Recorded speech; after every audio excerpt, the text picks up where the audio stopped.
Takia Smith in for Donna Bush with your SIG TV News Brief today, Friday, 19th August, 2022. The Cayman Islands will have further easement of the COVID-19 regulations this Wednesday, 24th August. The Honorable Premier, Mr. Wayne Panton, announced the changes at a live press briefing earlier this afternoon. Therefore, the changes to the regulations that I will outline shortly reflect a further continuation of our science-based, people-first approach to the pandemic as it exists in the Cayman Islands. Now, I want to give you a very brief overview of the changes. And firstly, all restrictions in respect of those traveling to or within the Cayman Islands have been removed. This means travelers are no longer required to apply for a travel declaration, will no longer, as of the 24th, be required to apply for a travel declaration, travel request, or show proof of vaccination upon arrival in the Cayman Islands. Secondly, there is no longer, or there will no longer be a requirement for people to test once they have completed their isolation period, having been found to be infected. However, all persons who have tested positive are required to isolate for a period of not less than 7 days. Thirdly, close contacts of people testing positive for COVID-19 can continue to work, attend school, given on the basis that they complete a daily lateral flow test and obviously obtain a negative result. Also present was the Minister for Health and Wellness, the Honorable Sabrina Turner, who outlined the public health requirements that remain in place to manage COVID-19.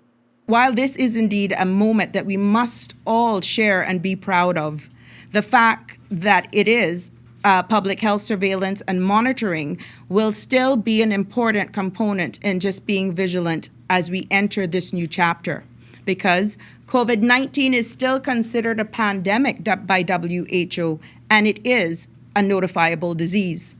Therefore, I am appealing for persons to report any positive LFT. Report it to public health, and you can do this via explore.gov.ky. And as the Honorable Premier alluded to earlier on, the isolation period for all persons, whether or not you're vaccinated, will now be 7 days. So there's no distinction between vaxxed and unvaccinated person. The isolation period has now been, and what is being proposed is 7 days.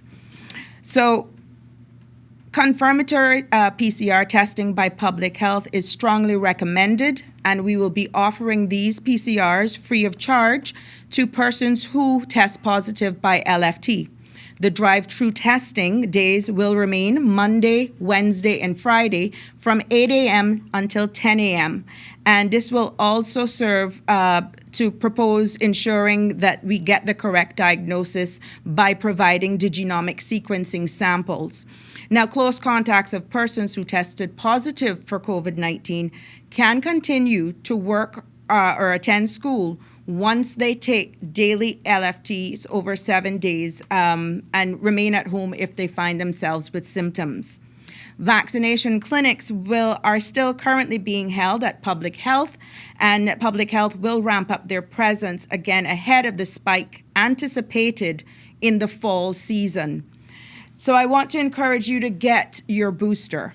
Minister for Tourism and Transport, the Honorable Kenneth Bryan, was also on the panel and expressed that the eased travel restrictions were a welcome change for the local hospitality industry. The start of the pandemic over 2 years ago, the travel and tourism industry has looked forward to a day when the government could announce that travel restrictions for anyone traveling to or within the Cayman Islands have been removed. The day for that announcement is today, as you've heard from our Honourable Premier and our Honourable Minister of Health.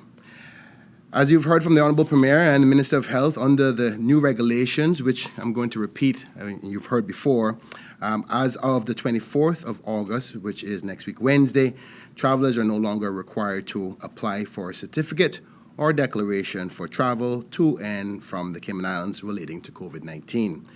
They no longer have to be fully vaccinated prior to arriving in the Cayman Islands, nor will travelers have to quarantine or isolate upon arrival. As mentioned, the new regulations will take effect on Wednesday, 24th August.